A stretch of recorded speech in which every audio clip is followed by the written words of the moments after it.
We need to darken the tone. We started quite humorously, quite lighthearted. Too happy, yeah? But the reality is that we've had another really bad story coming out of London. And it's even closer to home than the one that we covered a few episodes ago regarding Sarah Everard. You probably have heard this week, Sabina Nessa, 28 years old, was murdered as she walked through Cater Park in southeast London on what should have been a 5-minute journey to a pub from her nearby home at about 8:30 a couple of Fridays ago. Her body was found near the One Space Community Centre in the park off Kidbrook Park Road in Greenwich at 5:30 p.m. on Saturday by a member of the public. Her killing, which follows the high-profile murder of Sarah and the sisters Nicole Smallman and Bibba Henry, R.I.P., has once more prompted debate over the safety of women and girls on Britain's streets. As we're recording this, Reclaim the Streets, which is that organisation, which was formed and campaigned on women's safety, they're doing a vigil for Sabina tonight. So light a candle for her. Who wants to unpack this one now? Because I feel like we find ourselves in this situation time and time again. The same Instagram posts get sent around. It becomes a rightful discussion about coverage of white women going missing versus coverage of non-white women being missing in the press. But where do we want to attack this first? What angle do we want to unpack this? Who wants to go? I mean, we did a fairly deep, robust dive into the background factors when we went through the Sarah Everard episode. We need to go deeper, apparently. There are many structural factors in the way that the media deals with these cases that not only lends to a sense of apathy and public reaction to these events, but also does very little to help their happening again in the future. One instance that you raised was the difference in coverage in terms of racial disparity between white women and women of colour going missing, and the shock and outrage that's applied to those cases. Another one is the plethora of content that comes out after something like this happens about women taking steps to walk in lit areas or not go home late at night or wear bright colours or speak to someone on the phone or hold a torch, etc., etc. And these are all essentially preventative measures to a topic that shouldn't be solved by prevention, should be really solved by men being conditioned not to attack women in the street at any given time. So let's stop right there then. Yeah, that's... All right, I was gonna ask a pretty direct question with regards to that. The conditioning of men. Is this something that starts in education?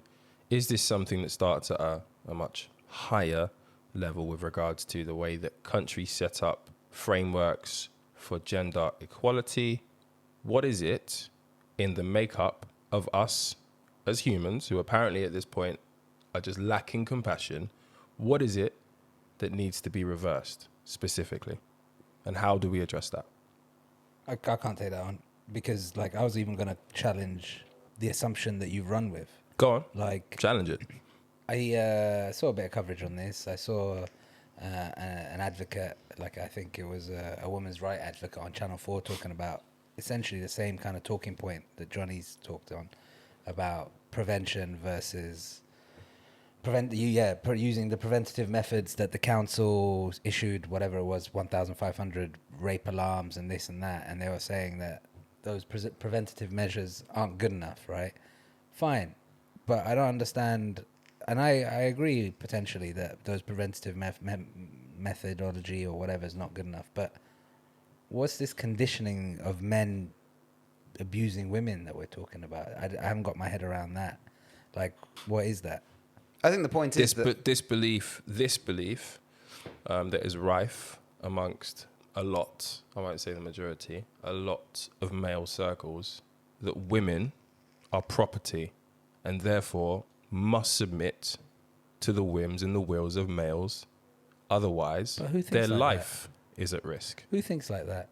I mean, that's no different. Many a man. Sure, but I mean, like, that's no different to many a man thinking your life is at risk because of the color of your skin. Exactly. There's all we But can't generalize. But I would argue, me feeling at threat when I'm at a Poland game in Warsaw a few weeks ago has very little to do with me and everything to do with the people who are making me feel unsafe. How do we address the fact that I go into these certain situations and feel like my life is at risk if the people who are doing it and making me feel that way aren't conditioned? How do we reverse that? Yeah, How does that? That's, to me, that's like asking, how do we stop all crime, basically, right? How do we stop people breaking the law? Because in a civilized society, you have laws that govern how people interact with one another, right? So, like, how can we condition men to stop like violence against women? Is a similar question to saying, how do we stop burglars from burglaring or burglarizing homes, or how do we stop murderers from murdering? How do we stop pedophiles from doing the pedophilia, whatever, right? It's just how the question is all the same question. How do we stop people breaking laws, right? Otherwise, I don't personally, I haven't seen like the kind of chat that you're talking about. Maybe that kind of stereotypical chat of women being property and blah, blah, blah may have existed once upon a time, 2-3 generations ago in terms of in mass, right? Mm-hmm. But clearly, like, the advancements that have happened over the last however many years, 50, 60 years, has meant that I don't know anyone that thinks like that. And I'm not saying there aren't people who think like that. I'm sure there are. Of course. There are all types of people who hold all types of abhorrent views to me, right? Whether it's on gender, whether it's on LGBT stuff, whether it's on race, whether it's on anything, right? But, like, so what are we saying? I think we need to look outside of the sphere of our friendship groups, right? Like, we need to look at what's happening outside of what is pretty civilized friendship groups and friendship circles. I don't have anybody in my immediate friendship circle who would dare treat women in the way that some of these women are being treated, because they know that will not run with me. However, just because it's not happening in my circle does not mean it's not happening en masse outside of my circle. So again, the point remains. What does en masse mean? Like, if you had to put a number on Bro, this. these are the high profile cases that we're hearing about. There are hundreds and hundreds and hundreds more so every week that we don't hear about. So maybe the question is the kind of question that you were talking about earlier, in terms of, like, how does the media decide which crimes are being spotlit, right? For me, by That's the way, one the media discussion about coverage of a white woman versus coverage of a non-white woman is very separate to the conversation as to how do we find ourselves not being in this situation over and over again. But even the white woman and woman of color thing is a bit too narrow. Like, cool, and we can get onto that. We can get onto that. But I actually want to address how we get to a point where we hear fewer of these cases. Go back to what Tommy said about there's one approach to getting people doing less burglaries, getting people doing less paedophilia. There's one approach. You said there's your argument was that this conversation is within a wider discussion of how we reduce all crime. How do we stop people committing crime? Okay, fine. But each of the crimes that you named all have different motivations and all have different solutions. Consequently. Agreed. So the reasoning behind male attacks on females and men attacking women is entirely gender-based. And so the solution to that... What do you mean it's entirely gender-based? Because the types of men who commit these attacks on women don't tend to attack other men. These rape murders are not from people who've battered other blokes in the street. They are men who attack women, generally speaking. Okay, I don't know. Sure, I'll take your word on that. Okay. That's definitely true about domestic violence and stuff. Sure. So it's gender-based violence is the point we're getting at. So then there needs to be a gender-based solution. And what is it about society's conditioning of men, which is the point that I think you took umbrage to in particular, that normalizes this approach to women? And you're right in that the majority of men don't think that way, don't act that way these days in a modern, relatively liberal country. But the way that we solve it is by creating a society where there is less of a disparity in terms of standing and status in society between men and women, to the extent that men don't feel like it's... Obviously, they don't think it's acceptable. That's not why they're doing it. But they don't feel like they can maybe get away with attacking women, or they don't feel like they are at threat, or there is a chance of them getting away with attacking women because women are notably weaker in society than they are. And that's a lot of the motivation that goes into men attacking women specifically. I think it's useful to try to split the conversation in types of attacks, right? So in terms of what we're talking about with this case of Sabina, it's essentially what we believe right now to be a random murder, effectively, right? But I feel like a lot of the argument that you're talking about could be essentially spousal stuff, domestic violence, rah, rah, rah. But I don't think there's so much proof that the guys who commit random murders on women only target women. I don't know about those kind of stats. But either way, even if that's all true, what the solution is? What, like, more education is effectively what you're saying. One education is one, but but like it's creating. That's to me. Alright, so on the flip side, is a bullshit argument. Just because. So what then? Not because education is like. So what? It's the same. Like, So what it's then? like We let me it trying ride. to- So what then? We let it ride. We just wait for the next Sabina, the next Sarah, because Of course, because human nature will do what are we human going to nature pretend does. like there's already been a next Sarah? There's already been a next Sabina, but that's right? my point. So and my thing is, I don't understand how things get spotlighted by the media, right? Because on any one given night, there can be 1,000, 5,000 crimes that could be spotlighted on a variety of things. Whether it's like we were talking to some of the examples we used about paedophilia rings being busted, it could be kids being snatched, it could be all types of crimes around gang crimes, whatever it may be, right? What's getting spotlighted? Like, how does that happen? I'd love to. Maybe we've got a guest hopefully coming on soon. I'd love to speak to someone like that just to understand how the process behind what gets spotlighted. Like, the BBC have got a hard on for Ethiopia at the moment. So if you go to the BBC website in Africa, everything on the Africa page, every other day there'll be a new story about Ethiopia, right? How's that happening, right? So half of that is going to be because if it's public interest stuff. Yeah. But I think half of it, there must be something more to it than purely public interest. Because if it's purely public interest, there'll be wall-to-wall coverage of crimes, right? So I don't know. Like, for me, I don't see that this particular conversation is any different to any crime conversation. How do we stop burglars? Do you How do we think stop that pedophiles? How do we stop All everyone? different crimes have all different kinds of motivations, right? So you can't equate the root causes of people being driven to burglary as the root cause of people being driven or feeling acceptable Agreed. to I'm rape. not saying it's the same. Sure. But I'm saying the conversation's the same conversation. I'm not saying the I don't reason think it is, because the the reason solutions are why different for they're each going one. to do this crime is, I'm not saying they all share the same underlying reason, right?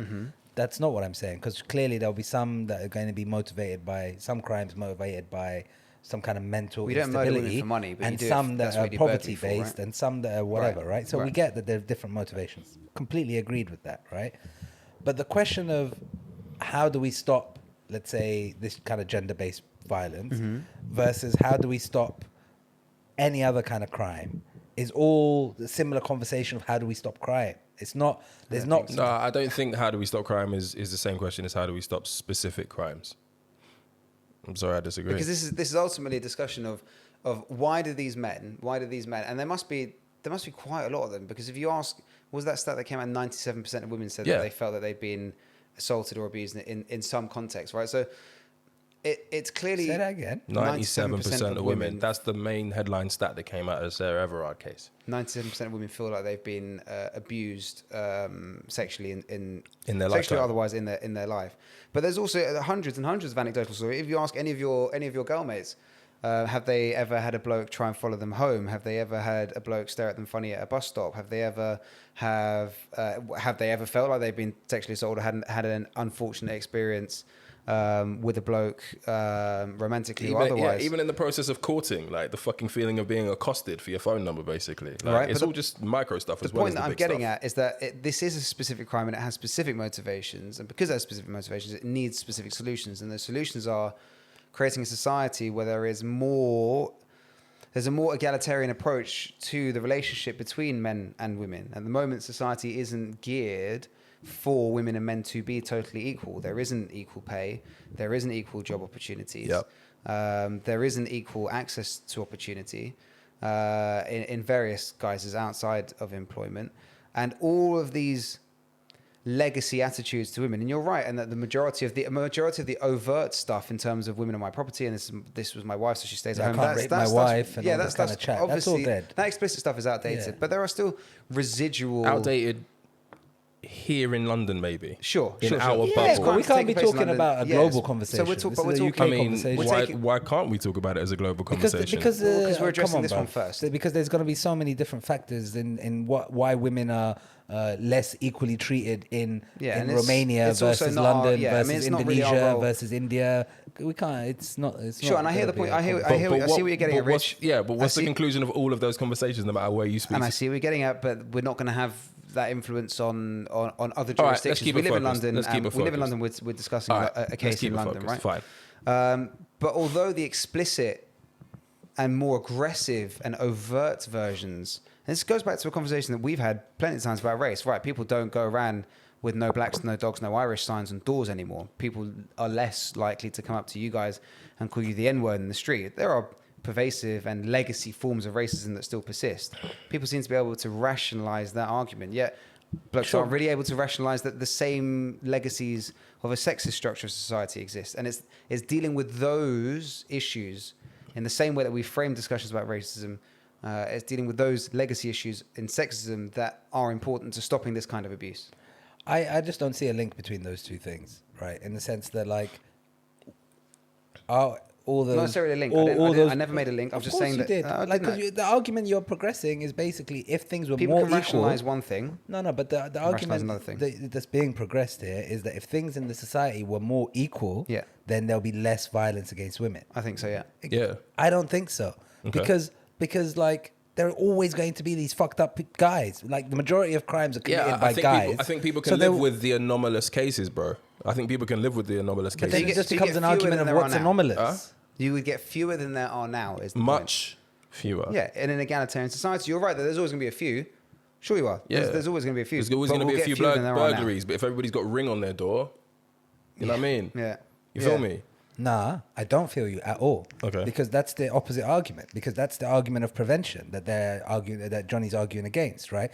I shouldn't need a rape alarm. I shouldn't need a Ring doorbell. Yeah. What we should do is better train the society to not want to burgle me or not want to rape me or not want to fight me or not want to whatever, right? Of course. That's the argument. So we can't then say If that you there'll have be an- less burglaries if we all had rings because Yeah, but that's one. There has to be an element of prevention. Of course, there has to be Sure. prevention as well as structural but we're talking about the structural procedures. part, right? If you live in an impoverished society, Yeah. then people are going to steal more. You're going to have more cases of burglary all That's not across. true. Like when you say impoverished, you mean impoverished here in the UK, or Poor. you mean we shouldn't get gassed just because we live in like the Western society or whatever. To think that Ghana is far poorer than the UK is in terms of GDP or whatever, Right. but it's one of the safest places in the world, right? So like yeah, Challenge.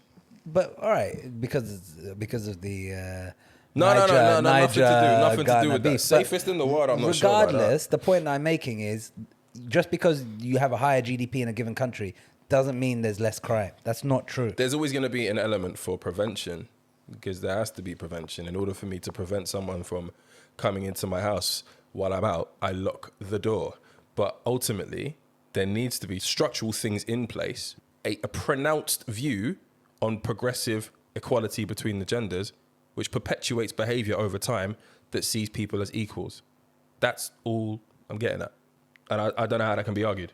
For me, this comes down to more men need more positive interaction and influence of women from a younger age so that they don't grow up thinking that this shit is acceptable.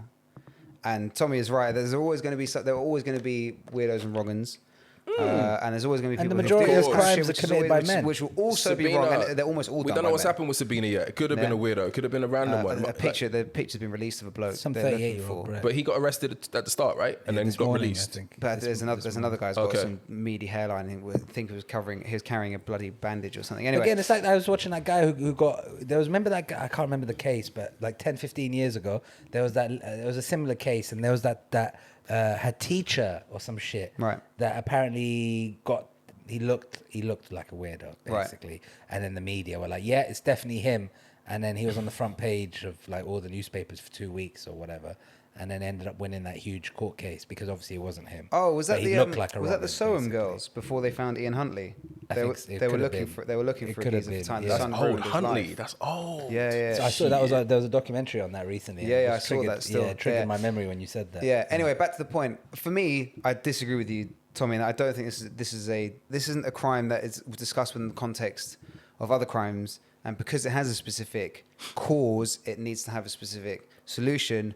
And ultimately, because I think we agree that the majority, if not all of these cases, are done by men towards women, the remedy needs to be on men to solve their attitudes towards women, and a solution to that is increasing the positive influence of women on men earlier on in life. And the way that you do that is to create a society where men are able to see more positive characterizations of women in society from a younger age. And if you grow up surrounded and raised by women, it makes you less likely to want to fucking attack them as you get older in life. I don't know how true that is either. Like the guy we saw the other day, literally he came out of his house, stabbed his mum, and then went out, and we covered it here, the incel brer, right? Yeah. Raised by women, raised by a single mother. Like for me, It's look, an extraneous case. let me give you guys. Yeah, that's an extreme example. Because Why clearly is it an extreme example? Because he had some clear mental health issues as well. So and again, majority, I think a lot of crimes are committed by people who have mental health issues. You don't? Look, I mean, let me clarify my position. Clearly, we could go for that angle on all crimes. Not all but crimes, it would be a cop out but on a lot most of crimes. A lot of crimes. It'd be a cop out on most crimes as well. Let me put it this way, right? This is my position.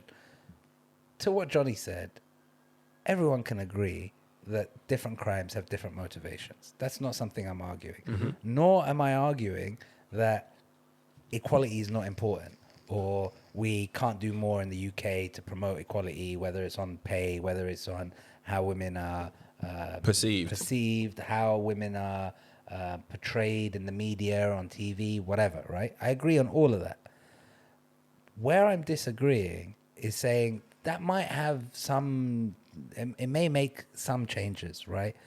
But ultimately, we're always going to have crime, which is majority of the time going to be perpetrated by men. And this is not going to be an issue like all other crimes that we can eliminate, right? It's not something as simple, like Johnny's ideas, I agree with. Like, yeah, it's important to see women in positions of leadership or whatever, so a kid can find that kind of... Germany's a great example of this, because Merkel, man, stepping down, right? So Angela Merkel, there's millions, tens and tens of millions of Germans who don't know any other chancellor except Angela Merkel, right? Yep.